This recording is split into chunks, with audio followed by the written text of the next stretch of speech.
Hi guys, this is Avilo from Team Legion, and I'm actually going to be casting a replay from IPL 4 between ComplexityKiller and LiquidTaeja, and this is going to be for the IPL 5 caster contest. And what this is for being able to cast the IPL 5 upcoming qualifiers that are coming up. And the reason I'm doing this is, I figure as a top Grandmasters player on a team that's doing pretty decent in tournaments lately, and just in general a knowledgeable player, I can give my insight into the game, hopefully at a really high level that maybe some other commentators aren't necessarily offering these days, due to not every commentator is actually at a Grandmasters level. So I hope that I can instill all of this knowledge into the brains of viewers that are watching this. And the game is going to be between ComplexityKiller and LiquidTaeja on Metropolis. So please give me any constructive criticism you can at the end of the cast. Please not too much trolling in the comments. A little bit of trolling here and there is okay. But try and enjoy my cast, and here we go. I'll jump right into the game. And it's going to be on Metropolis. LiquidTaeja versus ComplexityKiller, the blue Protoss, against LiquidTaeja, the red Terran. And I believe LiquidTaeja has been known for dominating the Korean weeklies in the past.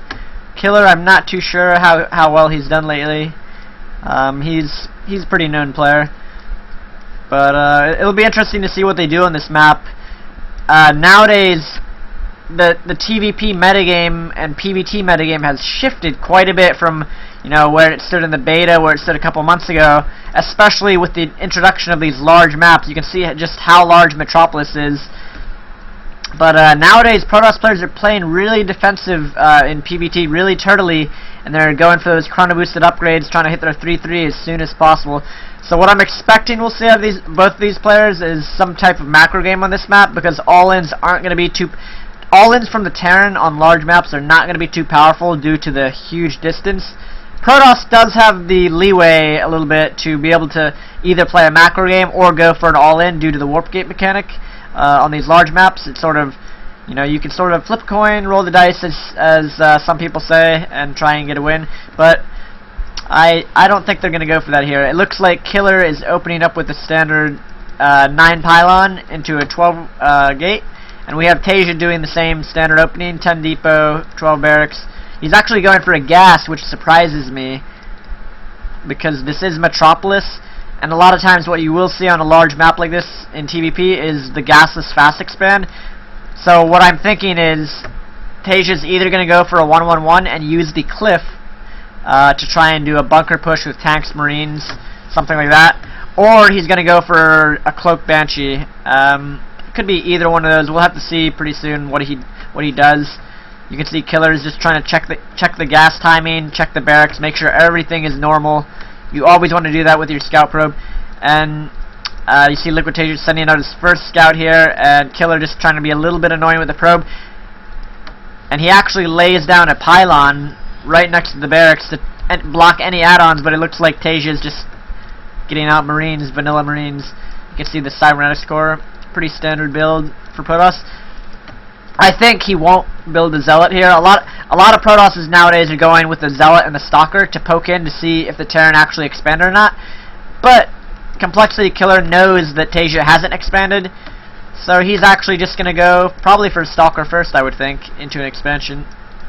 There we go. There we see the Stalker and the Warp Gate. He's chrono boosting his Nexus, not the Warp Gate, so he will be expanding. And you can see here from his vision, Killer actually doesn't see this factory out of range, and Taeja's going for the second gas geyser as well. So what this does tell me by the factory placement and the double gas, I would say Taeja's going to go here for a cloak banshee, either a cloak banshee or a non-cloak banshee. It's surprising that he's actually moving out with these marines a little bit. I think what he's doing here is he's sort of mind gaming ComplexityKiller. He's sort of faking a 1-1-1 all-in, because he did take those gases, and he did show he showed the initial gas, obviously. But in a lot of TVPs nowadays, you can't really get away with no bunker. But like I said, also you have to keep in mind, these two guys, these are both Korean players. They both probably know the other players' playstyles. So Taeja feels relatively safe, I would think. He's actually gonna move out here. This just feels risky to me. Like I said earlier, the 1-1-1, just the mind games of if your opponent's gonna do that and all in you, or if they're actually just gonna expand. That may be why Killer is playing defensively. But like I said, these guys at this top level, they're playing the player. They're not. Taeja's not necessarily playing TVP per se, and Killer's not playing PVT. They're actually playing. Killer's playing Protoss versus Taeja, and Taeja's playing Terran versus Killer. So you have to keep that in mind. They both sort of know each other's styles, and that's why he's doing stuff like Taeja's. He feels comfortable doing stuff like this, just moving on out onto the map. So if you were gonna base your, your ladder play off of this, I would say that you got to be really careful because Protoss players will all in a lot on the ladder. Same thing for Terrans doing the 1-1-1. So like a move out with these Marines, normally you may just die to like a 4-gate to 3-gate Void Ray proxy, things like that. But these players both know each other well enough that they know they're not going to do that. Oh, and Killer, he actually scouts the Banshee coming towards him, and he should be prepared for this. He's actually getting the robo, so he'll have an observer out in time to deal with this. And the key thing in TVP nowadays is it's asking the question: is the Protoss player going to defend perfectly and not take any damage? If the answer is yes, then Protoss will be way ahead. It's just a matter of defending. Since Taeja's expansion is way behind Killer's, Taeja needs to do damage with expansion. He needs to kill at least like 5 to 7 probes to equal out the economy a little bit. You can see here on the units tab, Protoss is ahead on workers, which he basically should be. And he gets the Banshee out of there alive, so that's really good on Taeja's part. You always want to try and keep those Banshees alive. And we have a third command center going down in a weird spot for LiquidTaeja. I'm not sure if that's to try and make it so the observer doesn't see it, or if he wants to float this over here to the island. He may actually be trying to do that.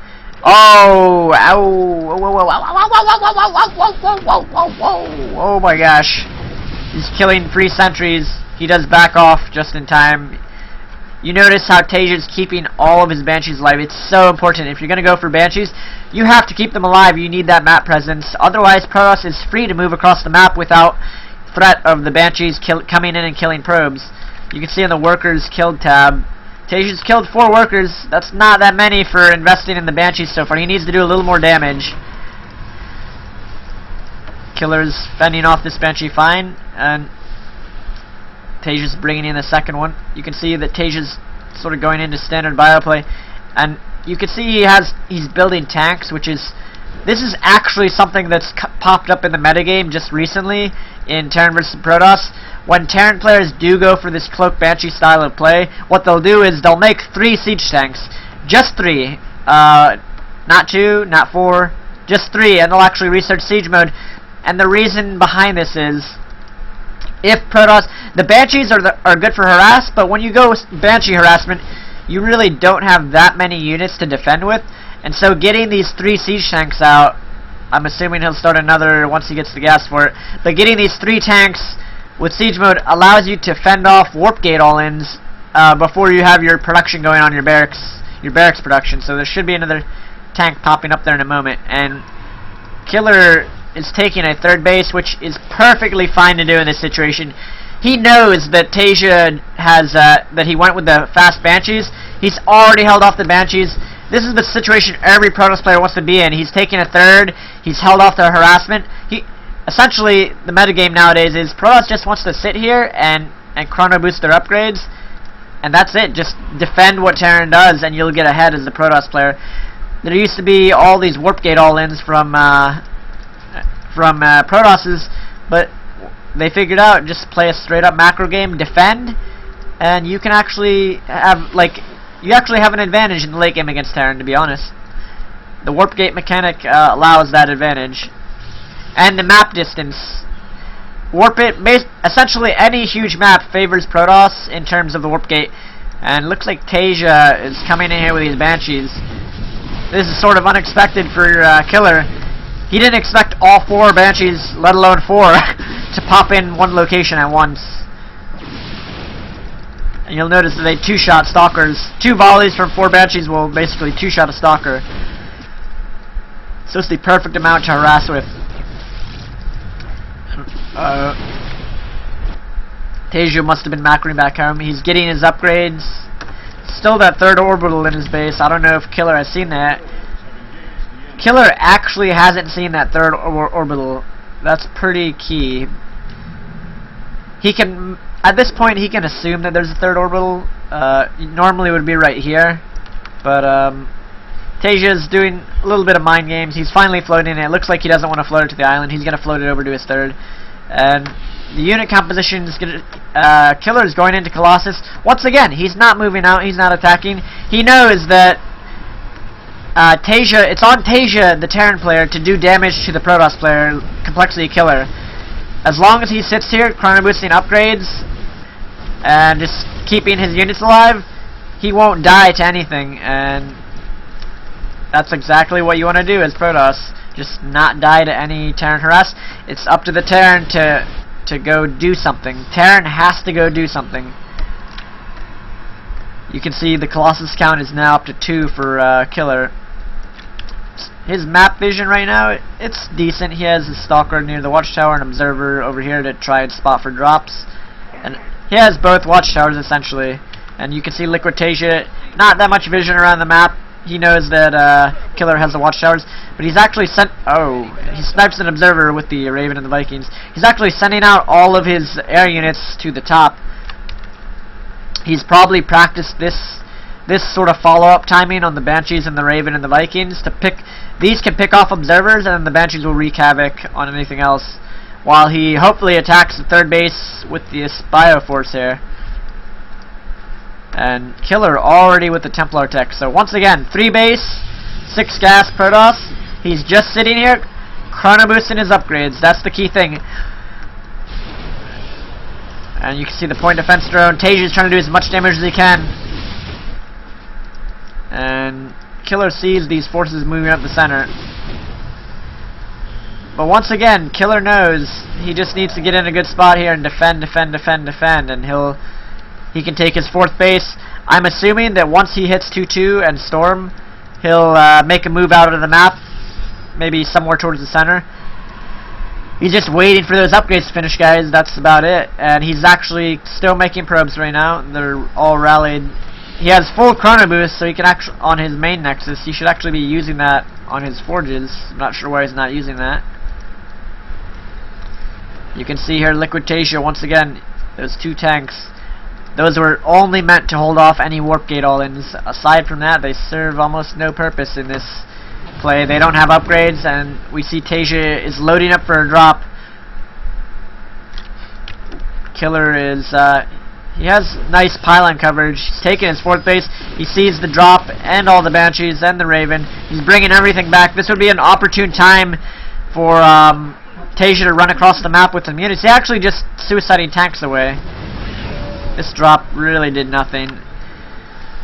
That's another thing that Protoss players should be doing in the late game. Just putting Templars in their base and making a, putting cannons there. So that way drops from Terran do nothing. It was a good attempt by Taeja. You do need to actually try to do damage. But Killer is looking in great shape right now. The supplies are about even. They're almost maxed out. But Taeja does have a bigger bank. I'm surprised he's not throwing down macro orbitals or any barracks or anything. He has a 4th orbital in his main that he hasn't floated out yet.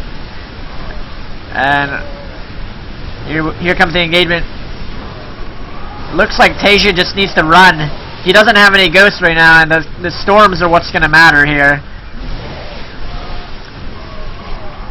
This is a problem that a lot of Terrans run into from Protoss. And also you'll notice he has the 2-2 upgrades. Taeja right now is on 2-1 with his armor not even halfway completed. Although he does push Killer back because he ran out of Psystorm. So Killer just retreating back to his half of the map, which is fine. Terran is up 147 supply to 118 for the 124 for the Protoss. But he needs some ghosts in here. He needs some, he needs some other. He needs ghosts and Vikings. You can't only have ghosts or Vikings against Protoss, especially this late in the game when they have both tech paths, the Templar tech and the Colossus tech. See a drop coming up for Taeja. He needs to try and deny this 4th base. The longer this game goes, the better it is for the Protoss player. That's the rule of thumb. That's why Korean Terrans are so good in this matchup in general. They're very, very aggressive, and they try and limit Protoss to 3 or 4 bases. And yeah, he definitely needs to evacuate and just get out of there. He has a 4th base go up already, and a 5th base almost on the way.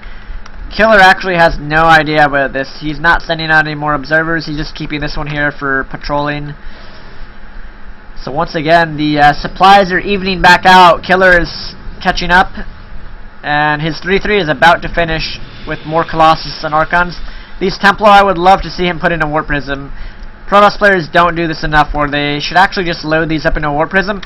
The main thing in these late game situations for Terran, if Protoss can get off side storms, if Killer can hit some storms, he'll be able to win every single battle.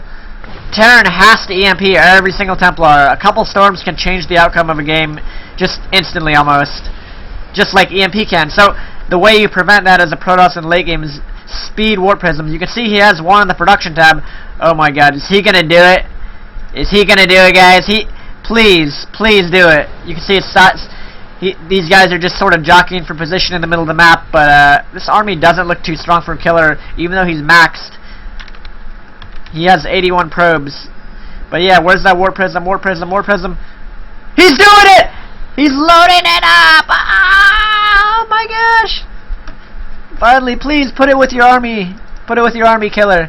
I would be so happy if he puts this with his army. I've been off racing so much, guys, and this is such a good thing to put with your army. He's actually probably gonna storm harass with it.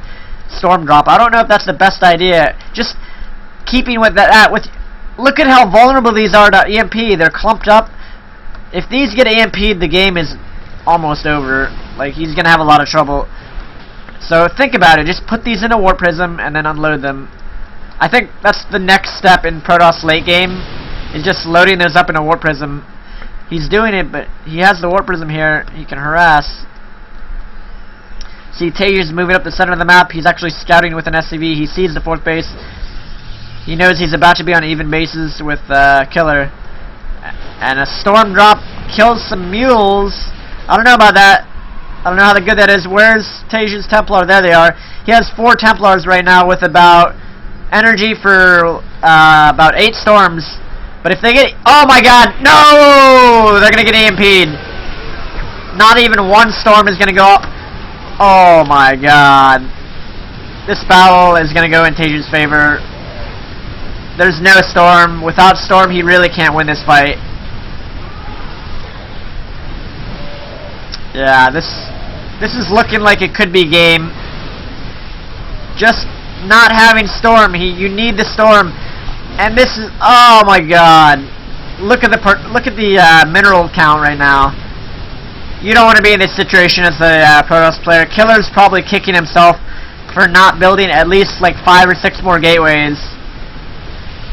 At this point, it may not have even mattered, but you know, gateways are pretty good. He has 3,000. He could have had 30 zealots essentially, and that's GG, guys.